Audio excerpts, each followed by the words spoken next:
लगा लूं पत्ती बाट।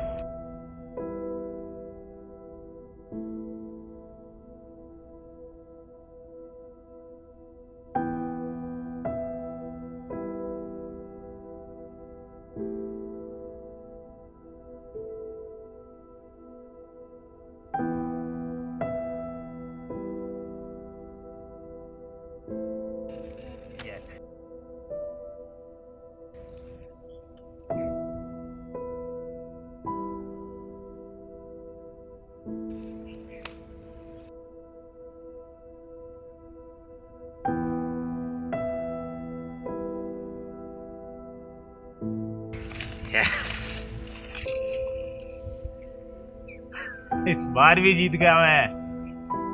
क्यों भाई सनी, हो गई पतलून गीली? इस बार भी जीत गया मैं तेरे सारे पैसे।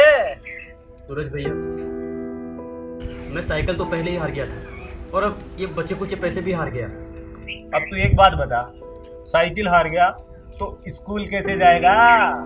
स्कूल जाने की छोड़ो, मैं पापा को क्या जवाब दूंगा? बस यही सोच सोच के परेशान हो रहा हूँ। अरे छोड़ ना सनी, वैसे भी तू पढ़ लिख कर क्या उखाड़ लेगा। तू तो एक बात बता, इस बार दाव में अपना क्या लगा रहे? अरे सुन, मैं तो बोलता हूँ तो अपना स्कूल बैग ही दाव पे लगा दे। मरवाओगे क्या सूरज भैया? पापा मेरे पिछवाड़े पे इतने डंडे मारेंगे कि गिनना मुश्किल हो जाएगा। सूरज भैया, साइकिल ले जाने दीजिए ना, मैं थोड़े दिनों में आपके पैसे वापस कर दूंगा। अरे पागल हो गया क्या? उस पे तो मैं अपनी गर्लफ्रेंड को बिठाकर घुमाने ले जाऊंगा। अगर तुझे चलना हो तो पीछे बैठ जाना। अरे तू इतना परेशान क्यों हो रहा है? जाके अपने बाप को बोल देना साइकिल तो चोरी हो गई। सूरज भैया, कुछ तो रहम करो ना।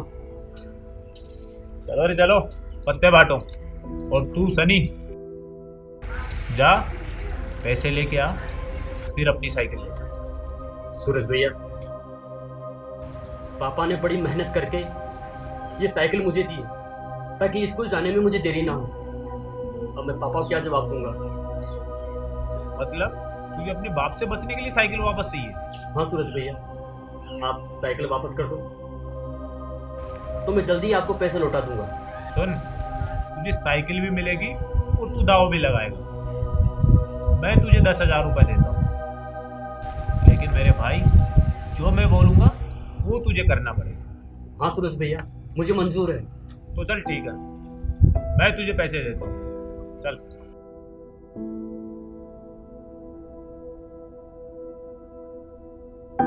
हाँ।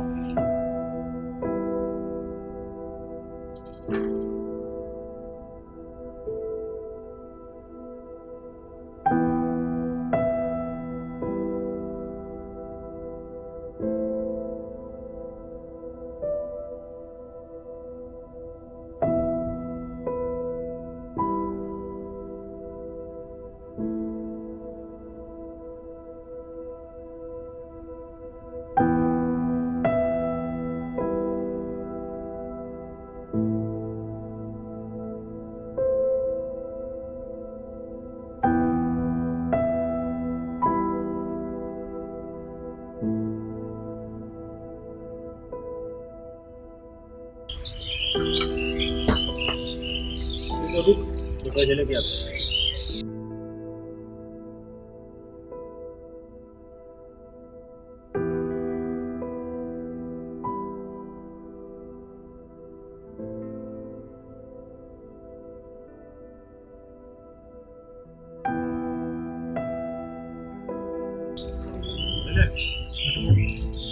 पूरे 10,000 रुपए है। अब तू जा और दाव लगा। लेकिन एक बात बताओ, मेरी किस्मत ही टूटी हुई है, लेकिन तू टेंशन मत ले। भगवान जिस दिन देता है ना, वो थप्पड़ फाड़ के देता है भाई। अब तू आराम से जा, दाव लगा, पैसे जीत, खाना खा के सो जा। ठीक है? लेकिन आप पापा को मत बताना प्लीज। पापा को तो नहीं बताऊंगा, लेकिन ये बता, ये पैसे वापस कब करेगा तू? ये मैं आपको जल्दी लौटा दूंगा। ध्यान रखना। ठीक है, चल निकल।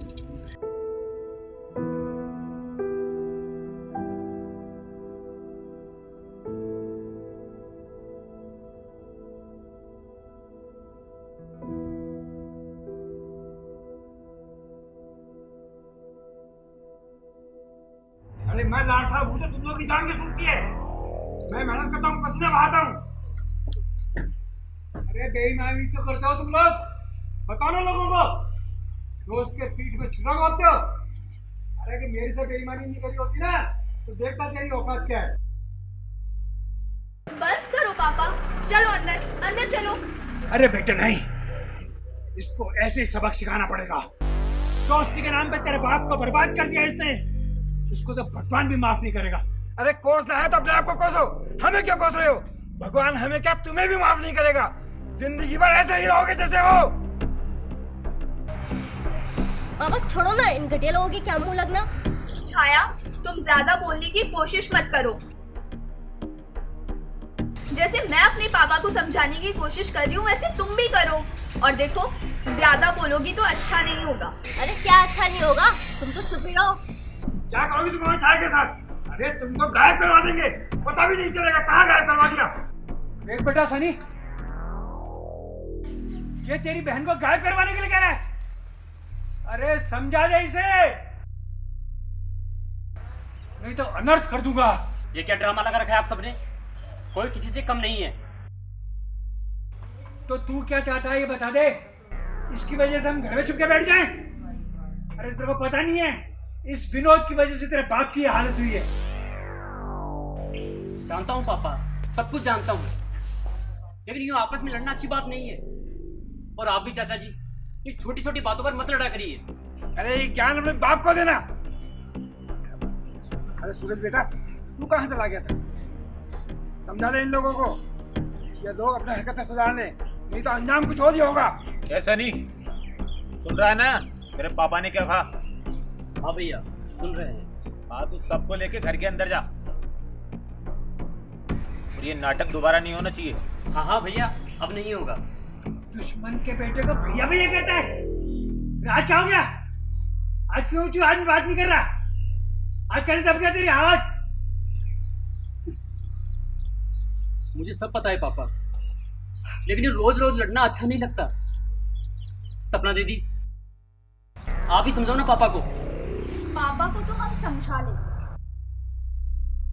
लेकिन तुम्हारी हरकतें ना मुझे ठीक नहीं लगती। चलो पापा, इन लोगों के मुंह लगना ठीक नहीं।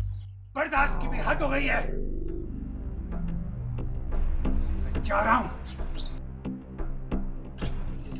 मत समझना तेरे से डर के जा रहा हूं। चल।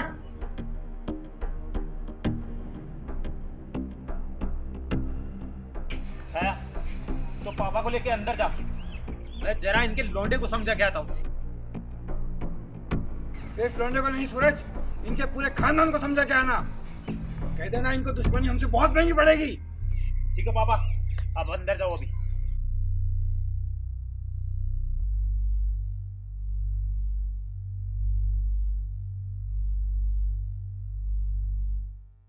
सुन, तू रात को मेरे से मिल, ठीक है? अब और अभी तो निकल, उठ उठ, अब निकल।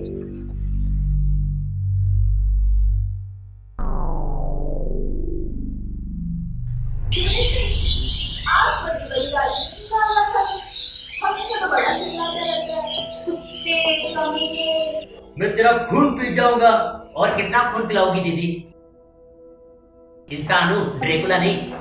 सुन रहे हैं पापा, मैं इसे रोज खून पिला रही हूँ। अरे खून तो वो पी रहे बेटे हमारा। नहीं पापा, ये जरूर कुछ गड़बड़ कर रहा है। आज तक तो इसने कभी सूरज को भैया भैया नहीं बोला, तो फिर आज कैसे? दीदी, मैं मेंटली और फिजिकली बहुत थक गया हूँ।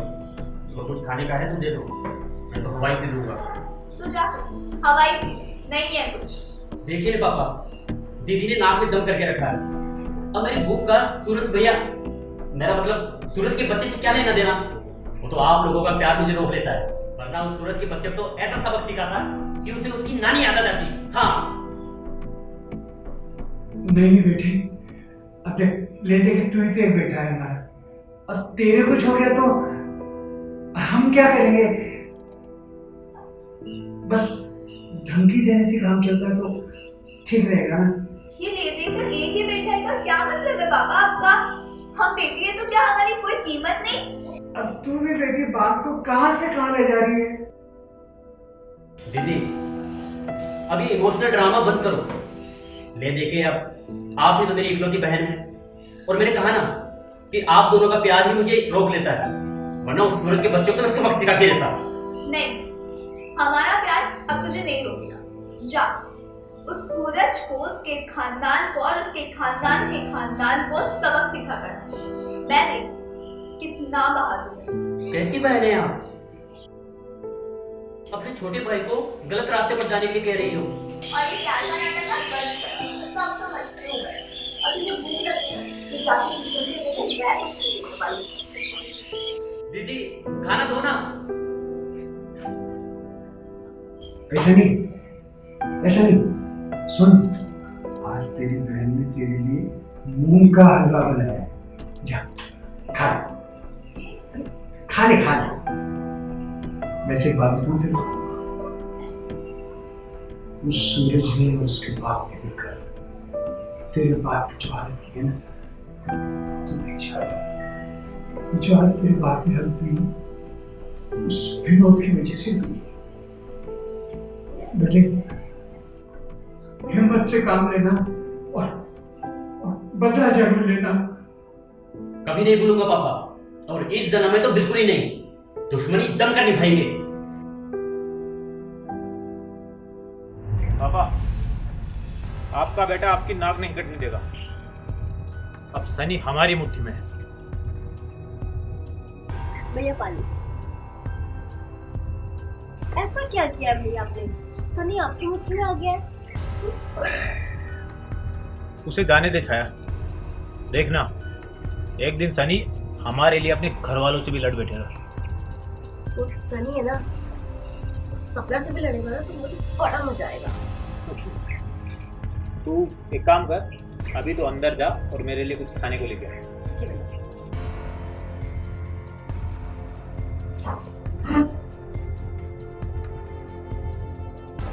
तो सच कह रहा है बेटा, सनी खुद अपने घर वालों से हमारी लड़ेगा।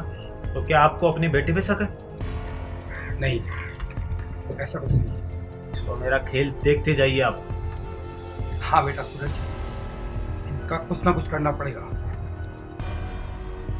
इन लोगों ने तुम्हारे पापा को बदनाम करके रख दिया। अरे जो लोग देखते हैं तुम्हारे पापा को धोखेबाज समझते हैं। जो कुछ किया तुम्हारे पापा ने अपने हक के लिए लिया।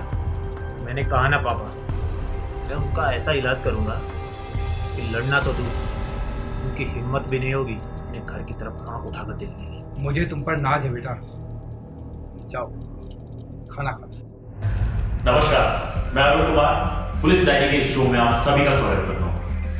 हमारी जिंदगी में अक्सर ऐसा होता है, जो आज हमारे साथ है कल नहीं रहता।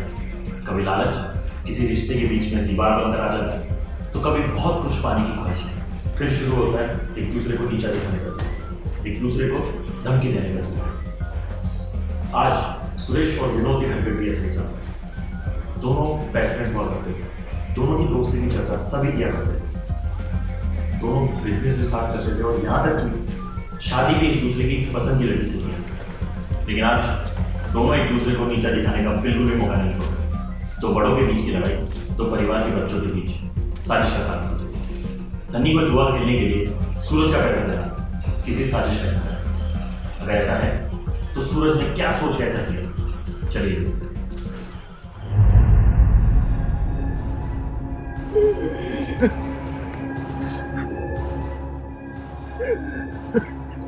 लगता है गला घोट के इसकी हत्या की गई है। लाश को सबसे पहले किसने देखा? मैंने देखा था सर।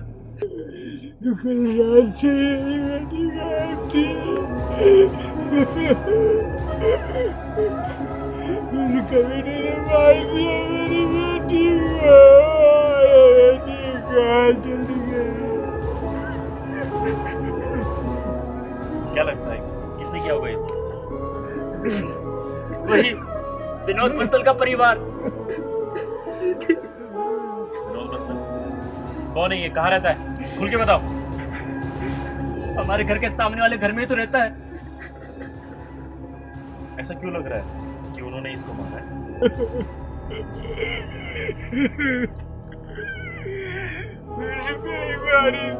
मेरे बिजनेस को हड़प गया, मेरी बेटी को मार दिया। आप बता रहे थे कि सपना कल रात से गायब थी, तो आप लोगों ने पुलिस में इन्फॉर्म नहीं किया? हम दोनों सपना को ही ढूंढते रहे, बहुत देर हो गई तो पता चला क्या करे, परेशान हो गए थे हम तो। क्या सपना ये बता कर नहीं गई थी कि वो कहाँ जा रही है? पता कर ही गई होती तो परेशानी क्यों होती? मतलब सपना आप लोगों को बिना बताए चली गई थी, ऐसा क्यों? अभी नहीं समझ पा रहे। आपकी फैमिली में आप 2 लोग ही हैं? जी हाँ इंस्पेक्टर साहब। आपको ऐसा क्यों लगता है कि विनोद बंसल और उसकी फैमिली ने ही इसे मारा है? उस सूरज ने ही मारा है दीदी को। ऐसा क्यों? सूरज की गंदी नजर थी दीदी पर।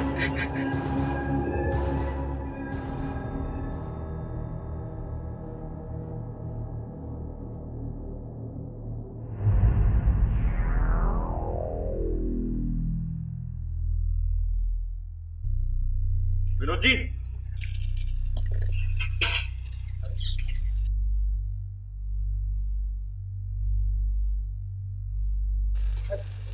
आपका यहाँ कैसे?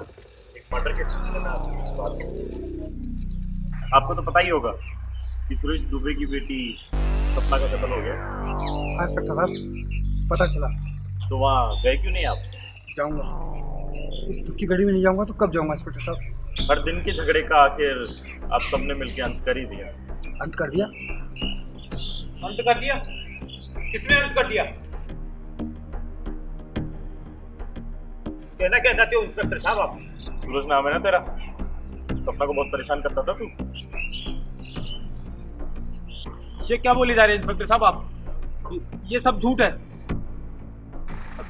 भला मैं क्यों परेशान करूंगा सपना को?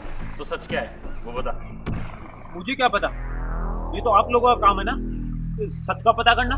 असली काम तो तुझे पुलिस स्टेशन ले जाके स्टार्ट करूंगा। नहीं इंस्पेक्टर साहब, ऐसा कुछ भी नहीं है। आप जो सोच रहे हैं ऐसा कुछ भी नहीं है। हाँ, ये सच है कि दोनों फैमिली के बीच रिश्ता बिगड़ गया था, लेकिन ऐसा भी नहीं था कि कोई किसी की जान ले ले। तो फिर दुश्मनी का कारण क्या था? बहुत छोटी सी बात थी इंस्पेक्टर साहब, मैंने सुरेश ने मिलकर उसे हेल्प भी कर लिया था, लेकिन पता नहीं क्यों लड़ाई बढ़ती चली गई।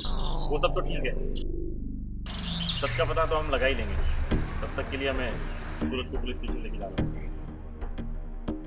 सपना के घर वालों ने इस पे शक जाहिर किया है और अब शक किया ही है तो अब तो करनी होगी। चलो।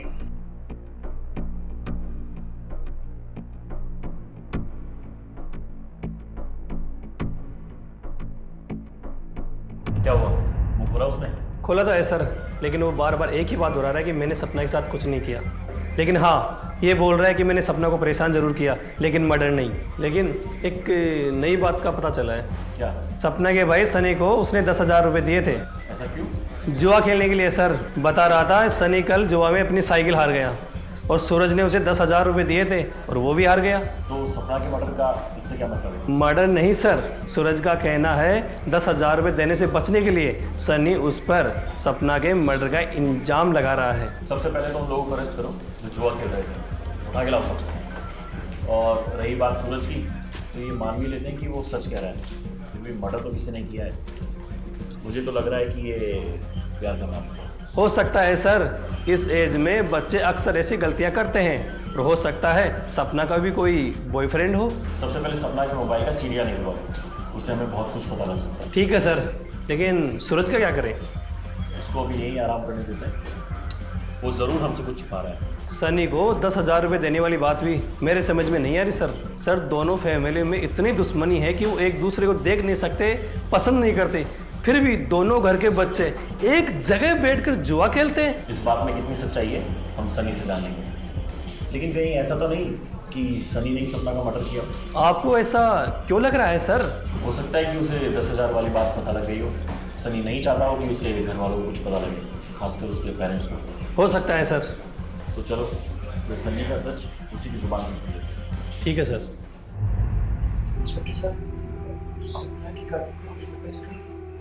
बहुत जल्द हम पता लगाएंगे और कातिल जल्दी सलाखों से पीछे देगा, लेकिन उससे पहले हमें सनी से पूछना है। सनी से? किससे क्या पूछना चाहते हैं? ये काम हमारा है, आप सनी को बताएंगे क्या है। सनी, सनी बेटे, ओ सनी।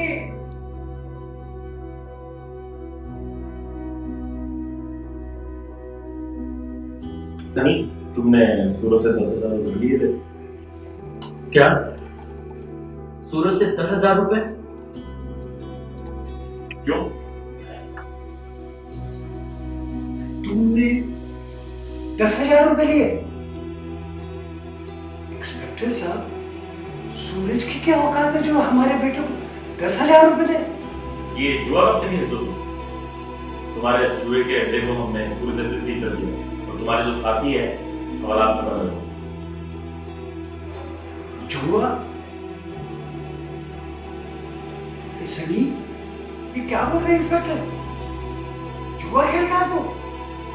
वो पापा, ऐसा कुछ भी नहीं है पापा। खबरदार, एक शब्द भी बोला तो। सूरज जी संभालिए अपने आप। मैं समझ सकता हूँ जब एक बेटा बिगड़ जाता है तो बाप को क्या पूछना। इंस्पेक्टर साहब, ले जाइए इसे, इसको जो सजा दीजिए। मैं बचा नहीं आऊंगा इसे। खराब हो गई। ये क्या कर रहे हैं पापा आप? अपने ही बेटे के कातिल को पकड़ने के बजाय आप अपने बेटे को जेल में भेज रहे हैं। ठीक है तो कह रहे हैं तुम्हारे पापा, हमें सूरज के सामने बैठा कर तुमसे पूछताछ करनी।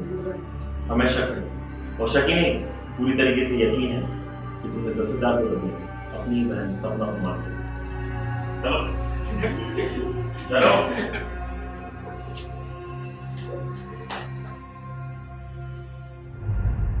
पुलिस ने दोनों को इस शर्त पे छोड़ दिया कि अब वे कभी जुआ नहीं खेलेंगे। पुलिस परेशान है क्योंकि सपना के मोबाइल से लिया से इस बात का पता नहीं लग रहा था कि उस रात सपना बिना किसी को कुछ बताए कहाँ और क्यों गई थी। पुलिस के खबरी भी काम बढ़ गए, लेकिन सभी के हाथ में। पुलिस भी सपना के इस केस को भूलने लगी, लेकिन वो कहते हैं ना, गुनाह कभी छुपता नहीं, एक ना एक दिन बाहर आ ही जाता है। सपना मर्डर केस के साथ भी ऐसे ही हुआ। 24 साल की रूही ने रितेश के ऊपर रेप केस दर्ज करवाया। इस रितेश और रूही का रिलेशन सपना मर्डर केस से था या फिर इसमें भी कोई तीसरा कैरेक्टर? आइए देखिए।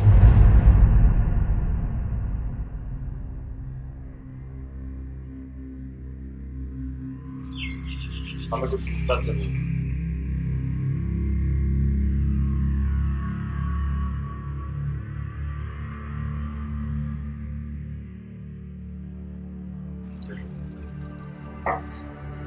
कहिए इंस्पेक्टर साहब, कैसे आना होगा? देखिए विनोद जी, हमें सपना के मर्डर के बारे में छाया से कुछ पूछताछ करनी है। छाया से? क्यों? इसने क्या किया? ये तो छाया ही बताएंगी कि इसने किया क्या है। मैं कुछ समझ नहीं पा रही हूँ, क्या किया है मैंने? सपना का मर्डर, रितेश अवस्थी सलाखों के पीछे है।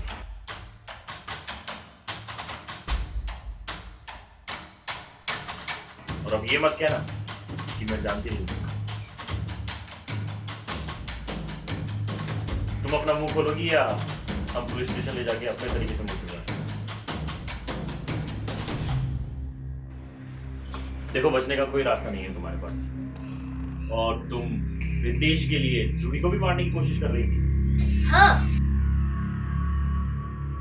रितेश के लिए मैं उसे भी मार देती, पर उसने रितेश पे रेप का इल्जाम लगा के सब कुछ गड़बड़ कर दिया। शायद तुम्हें इतना भी समझ नहीं आया कि रितेश जहाँ एक तरफ तुम्हारी जिंदगी के साथ खेल रहा था, वहीं दूसरी तरफ जूही की जिंदगी के साथ भी खिलवाड़ कर रहा था। और ऐसे लड़के के लिए तुम,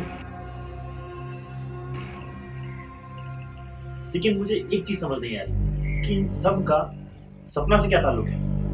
सपना मेरे और रितेश के बीच में कांटा बन चुकी थी। उसकी एक बहुत बड़ी ख्वाहिश थी, करोड़पति बाप के इकलौते बेटे रितेश से शादी करके आराम से जीना चाहती थी।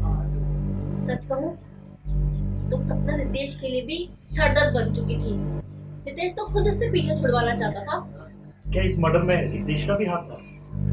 नहीं नहीं, उसका हाथ नहीं था, लेकिन उसके कहने पे मैंने सब कुछ किया है। खुलकर बोलो। रितेश जानता था मैं उससे बहुत प्यार करती हूँ। मेरी इसी कमजोरी का उसने फायदा उठाया। एक दिन उसने मुझसे कहा कि तुम सपना को मार दो तो मेरे पास आ सकती हो। मुझे सिर्फ रितेश से मतलब था। कैसे मारा तुमने सपना को? मैंने उस रात सपना को बहाने से मिलने बुलाया।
तुमने तो मुझे डरा ही दिया था।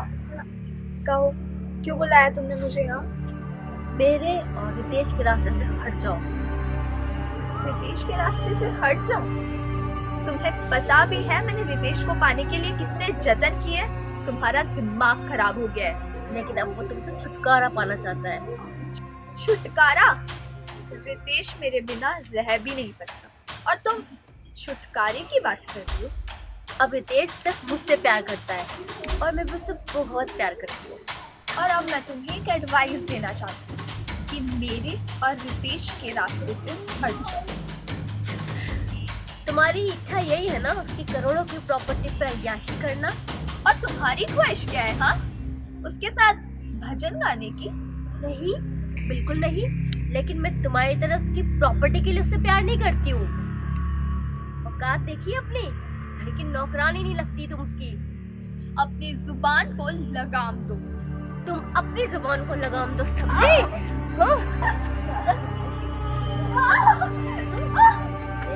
छोड़ो। उसके पीछे पड़ी है। छोड़ो।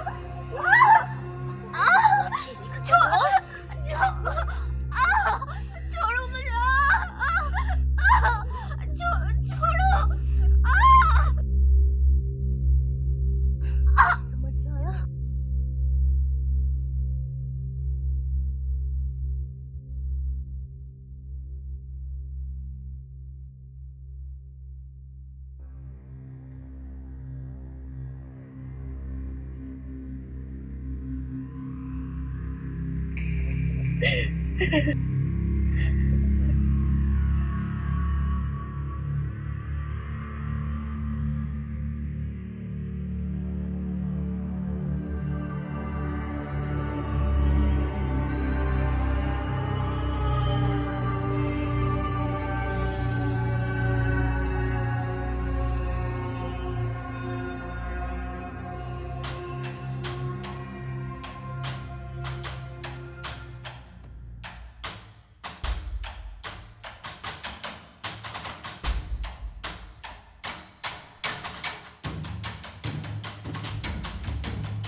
जो कुछ था मैंने सब कुछ आपको बता दिया इंस्पेक्टर।